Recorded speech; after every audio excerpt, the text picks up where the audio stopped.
తెల్లవారితే చక్రవర్తి అయి రాజ్యమునేలే రామయ్య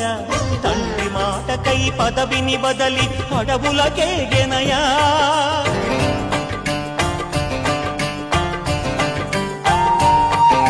మహిలో జనులను కావగ వచ్చిన మహావిష్ణు అవతారమయ్య ఆలిని రక్కసుడపహరించితే ఆక్రోశించెనయా అసురుని త్రుంచి అమ్మను తెచ్చి అగ్ని పరీక్ష విధించెనయా సాకలి నిందకు సత్యము చాటగ కులసతినే విడనాడెనయ నా రాముని కష్టం లోకంలో ఎవరూ పడలేదయ్యా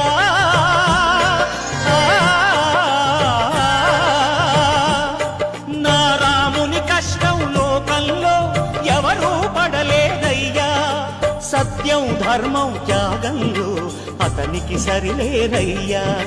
కరుణా